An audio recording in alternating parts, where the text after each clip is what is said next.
Hello my dear friends, कैसे हो आप लोग। उम्मीद करता हूँ आप लोग अच्छे और स्वस्थ होंगे। आज के इस वीडियो में हम लोग बिहार एसएससी एग्जाम 29 जनवरी 2017 में जीके जीएस से पूछे गए सारे प्रश्न को कवर करेंगे। ठीक है, तो चलिए हम लोग आज के क्लास को शुरू करते हैं। पहला क्वेश्चन है, नेशनल हेराल्ड समाचार पत्र किसने प्रारंभ किया था। सही आंसर हो जाएगा ऑप्शन बी, जवाहरलाल नेहरू। जवाहरलाल नेहरू के द्वारा नेशनल हेराल्ड समाचार पत्र का शुरुआत किया गया था। अगला है, मेगास्थनीज चंद्रगुप्त मौर्य के कार्यकाल में क्या था। सही आंसर हो जाएगा ऑप्शन बी, राजदूत। अगला क्वेश्चन है, गुरु गोविंद सिंह की शिक्षा कहाँ हुई और उन्होंने पर्शियन कहाँ से सीखी। सही आंसर हो जाएगा ऑप्शन सी, पटना। अगला है, अमजद अली खान कौन सा यंत्र बजाने के लिए जाने जाते हैं। तो ये जाने जाते हैं सरोद यंत्र बजाने के लिए। अगला है, अबेकस की खोज किस दौरान हुई थी। सही आंसर हो जाएगा ऑप्शन सी, ग्रीक सभ्यता काल। ग्रीक सभ्यता काल के दौरान अबेकस की खोज हुई थी। अगला क्वेश्चन है 15, गोवा से पूर्व पुर्तगालियों की भारत में कौन सी राजधानी थी। तो गोवा से पहले पुर्तगालियों की भारत में राजधानी कोचीन हुआ करता था। तो ऑप्शन ए हो जाएगा राइट आंसर। अगला है, बैगनी प्रकाश के गामा का रेंज नैनोमीटर में कितना होता है। तो इसका राइट आंसर हो जाएगा ऑप्शन नंबर बी, 380 नैनोमीटर से लेकर के 450 नैनोमीटर के बीच होता है। अगला क्वेश्चन है, एक रोगी के शरीर के अंदर देखने के लिए क्या उपयोगी है। तो एक रोगी के शरीर के अंदर देखने के लिए प्रकाशीय तंतु का उपयोग किया जाता है। ऑप्शन सी हो जाएगा सही आंसर। अगला है, उत्तरी गोलार्ध में सबसे लंबी रात कब होती है। सही आंसर हो जाएगा ऑप्शन बी, 22 दिसंबर। क्वेश्चन नंबर 6 है, 18वीं शताब्दी में किस देश ने जर्मनी पर शासन किया था। सही आंसर हो जाएगा ऑप्शन बी, ऑस्ट्रिया। ऑस्ट्रिया ने 18वीं शताब्दी में जर्मनी पर शासन किया था। अगला है, भारत के दोनों लोकसभा और राज्यसभा में कोरम के लिए कुल सदस्यों का कौन सा भाग आवश्यक है। तो कुल सदस्यों का 1/10 भाग आवश्यक है। ऑप्शन बी हो जाएगा सही आंसर। अगला है, साप्ताहिक शार्ली एब्दो कहाँ से प्रकाशित किया जाता है। तो साप्ताहिक शार्ली एब्दो फ्रांस की राजधानी पेरिस से प्रकाशित किया जाता है। ऑप्शन बी हो जाएगा सही आंसर। अगला है, H1N1 किसके द्वारा होता है। तो H1N1 वायरस के द्वारा होता है। ऑप्शन ए हो जाएगा राइट आंसर। अगला क्वेश्चन है, एक जाना माना साहित्यिक समारोह कहाँ पर होता है। तो साहित्यिक समारोह होता है जयपुर में। राजस्थान में स्थित है जयपुर और यहीं पर होता है साहित्यिक समारोह। अगला है, बुद्ध से संबंधित अवसरों से जुड़े प्रतीकों में स्तूप किसका प्रतीक है। तो स्तूप प्रतीक है मृत्यु का। ऑप्शन ए हो जाएगा सही आंसर। क्वेश्चन नंबर 19 है, दो बिंदुओं के आवेश के मध्य बल और उसके मध्य की दूरी के बीच रिलेशन कौन सा है। तो फोर्स इनवर्सली प्रोपोर्शनल होता है दूरी के स्क्वायर के बराबर। ऑप्शन नंबर डी हो जाएगा राइट आंसर। अगला क्वेश्चन है, चंपारण सत्याग्रह का आरंभ कब हुआ था। सही आंसर हो जाएगा ऑप्शन बी, 1917। अगला है, उत्तर प्रदेश का राजकीय फूल क्या है। तो उत्तर प्रदेश का राजकीय फूल है पलाश। ऑप्शन बी हो जाएगा सही आंसर। अगला क्वेश्चन है रीजनिंग का। इस क्वेश्चन का राइट आंसर हमें कमेंट बॉक्स में बताइएगा। ठीक है, अगला प्रश्न है, भारत में प्रथम ऊनी कपड़ों की मिल कहाँ खोली गई थी। सही आंसर हो जाएगा ऑप्शन सी, कानपुर। कानपुर उत्तर प्रदेश में प्रथम ऊनी कपड़ों की मिल खोली गई थी। अगला प्रश्न है, प्राकृतिक रेशम की कितने मुख्य किस्में है। सही आंसर हो जाएगा ऑप्शन बी, 4। प्राकृतिक रेशम 4 प्रकार का होता है। क्वेश्चन नंबर 12 है, गुप्त वंश का अंतिम शासक कौन था। सही आंसर हो जाएगा ऑप्शन बी, विष्णुगुप्त। गुप्त वंश का अंतिम शासक था विष्णुगुप्त। अगला है, किसने दाऊद को पटना और हाजीपुर से खदेड़कर बाहर कर दिया था। तो पटना और हाजीपुर से खदेड़कर बाहर कर दिया था दाऊद को अकबर ने। ऑप्शन डी हो जाएगा सही आंसर। अगला प्रश्न है, अकबर के दरबार में कितने रत्न थे। सही आंसर हो जाएगा ऑप्शन बी, 9 रत्न थे। अगला क्वेश्चन है 25, जालियांवाला बाग कहाँ पर है? तो जालियांवाला बाग स्थित है अमृतसर में। ऑप्शन सी हो जाएगा राइट आंसर। अगला क्वेश्चन है तमिलनाडु में पाई जाने वाली मुख्य जनजाति कौन सी है? तो तमिलनाडु में मुख्य जनजाति पाई जाती है इरुला। ऑप्शन नंबर ए हो जाएगा सही आंसर।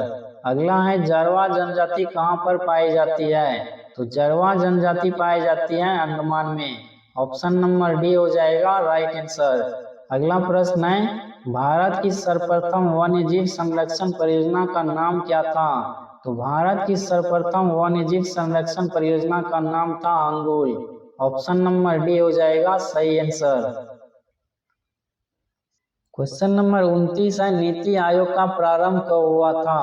तो याद रखिएगा नीति आयोग का प्रारंभ हुआ था 1 जनवरी 2015। ऑप्शन नंबर ए हो जाएगा सही आंसर। अगला है पवनार आश्रम के संस्थापक कौन थे? सही आंसर हो जाएगा ऑप्शन सी विनोबा भावे।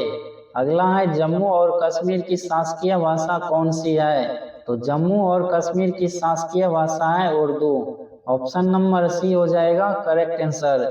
अगला है जापान की संसद को क्या कहा जाता है? तो जापान की संसद को डाइट कहा जाता है। अगला है रियाल किस देश की मुद्रा है? सही आंसर हो जाएगा सऊदी अरब। सऊदी अरब की करेंसी है रियाल। इसके बाद है भारतीय झंडे में चक्र का रंग कौन सा होता है? तो याद रखिएगा भारतीय झंडे में चक्र का रंग होता है नीला। ऑप्शन नंबर ए हो जाएगा सही आंसर।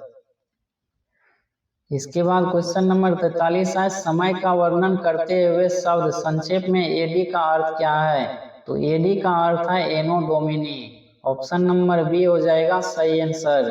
अगला है शहीद दिवस कब मनाया जाता है? तो याद रखिएगा शहीद दिवस मनाया जाता है 30 जनवरी को। अगला है अपने मोबाइल फोन के ना पहुंच पाने या एक्सेस खो जाने का डर को क्या कहा जाता है? तो इसको कहा जाता है नोमोफोबिया। ऑप्शन नंबर ए हो जाएगा सही आंसर। अगला है सत्यजीत रे द्वारा निर्देशित सर्वप्रथम चलचित्र कौन सा था? सही आंसर हो जाएगा ऑप्शन डी पांथेर पंचाली। अगला है भारत का सबसे बड़ा संग्रहालय कहाँ पर है? तो भारत का सबसे बड़ा संग्रहालय स्थित है कोलकाता में। ऑप्शन नंबर सी हो जाएगा सही आंसर। इसके बाद क्वेश्चन नंबर 35 है वंदे मातरम का अंग्रेजी में अनुवाद किसने किया था? तो यहाँ पे पूछा गया अंग्रेजी में अनुवाद किसने किया था? तो वंदे मातरम का अंग्रेजी में अनुवाद किया गया था अरविंद घोष के द्वारा। ऑप्शन नंबर सी हो जाएगा सही आंसर। अगला है एक चैत प्रायः पड़ता है, किस दिन पड़ता है एक चैत? तो याद रखिएगा 22 मार्च को पड़ता है चैत। अगला है सत्यमेव जयते कहाँ से लिया गया है? तो सत्यमेव जयते लिया गया है मुंडको उपनिषद से। ऑप्शन नंबर बी हो जाएगा सही आंसर। अगला क्वेश्चन है मार्च 2016 में गतिमान एक्सप्रेस की आजमाइशी दिल्ली और किस शहर के मध्य की गई थी? सही आंसर हो जाएगा ऑप्शन डी आगरा। दिल्ली और आगरा के बीच गतिमान एक्सप्रेस का ट्रायल किया गया था 2016 में। ठीक है। अगला है किसका उपनाम द वॉल है? तो वॉल के नाम से राहुल द्रविड़ को जाना जाता है। ऑप्शन नंबर डी हो जाएगा सही आंसर। अगला है रेड क्रॉस का मुख्यालय कहाँ पर है? तो रेड क्रॉस का मुख्यालय स्थित है स्विट्जरलैंड के जेनेवा में। स्विट्जरलैंड का एक शहर है जेनेवा और यहीं पर स्थित है रेड क्रॉस का मुख्यालय। ठीक है। अगला क्वेश्चन है क्वेश्चन नंबर 48 है पंचतंत्र किसने लिखा है? तो पंचतंत्र के लेखक है Vishnu Sharma. Option number A हो जाएगा सही आंसर। अगला है कौन उसके आयुर्वेद के ज्ञान के लिए प्रसिद्ध था? तो आयुर्वेद के ज्ञान के लिए प्रसिद्ध था धन्वंतरी। ऑप्शन नंबर सी हो जाएगा सही आंसर। क्वेश्चन नंबर 50 है आईपीएल का आरंभ कब हुआ था? सही आंसर हो जाएगा ऑप्शन सी 2008। अगला है लाइपेज द्वारा वसा के जलीय अपघटन पर क्या मिलता है? तो लाइपेज द्वारा वसा के जलीय अपघटन पर वसीय अम्ल और ग्लिसरॉल मिलता है। ऑप्शन नंबर बी हो जाएगा सही आंसर। अगला प्रश्न है भारतीय मानक समय ग्रीनविच मध्य समय से कितना आगे है? तो ये आगे है 5 घंटा 30 मिनट, यानी ऑप्शन नंबर ए हो जाएगा सही आंसर। अगला है क्वेश्चन नंबर 41, आनंद मठ के लेखक कौन थे? सही आंसर हो जाएगा ऑप्शन बी बंकिम चंद्र चट्टोपाध्याय। अगला है द ओडिसिटी ऑफ हॉप किसने लिखी है? तो ये पुस्तक है ओबामा की। ऑप्शन नंबर सी हो जाएगा सही आंसर। क्वेश्चन नंबर 53 है, दुनिया का सबसे बड़ा दलदल यानी गीला स्थान कहाँ पर है? तो ये स्थित है एशिया में। ऑप्शन नंबर ए हो जाएगा सही आंसर। अगला है मानचित्र में समुद्र की समान गहराइयों को जोड़ने वाली रेखा को क्या कहा जाता है? तो इसको कहा जाता है आइसोनॉर्मल। ऑप्शन नंबर ए हो जाएगा सही आंसर। अगला है कौन एक ठंडी और शुष्क वायु है? सही आंसर हो जाएगा ऑप्शन सी बोरा। अगला क्वेश्चन है क्वेश्चन नंबर 56, वह नदी जो दिल्ली में बहती है? सही आंसर हो जाएगा ऑप्शन डी यमुना।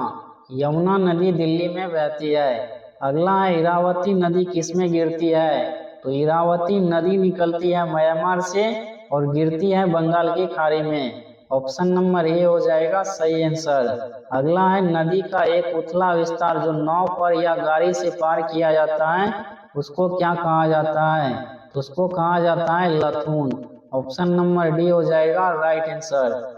अगला है दुनिया का सबसे बड़ा द्वीप कौन सा है? तो दुनिया का सबसे बड़ा द्वीप है ग्रीनलैंड।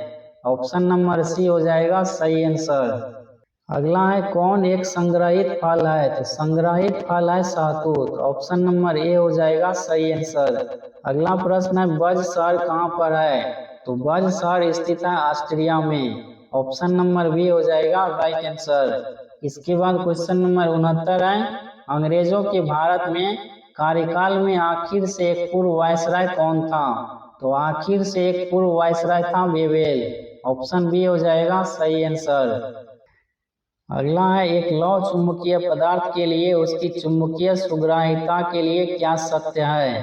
तो चुंबकीय सुग्राहिता चुंबकीय पदार्थ से अधिक होता है। ऑप्शन बी हो जाएगा सही आंसर।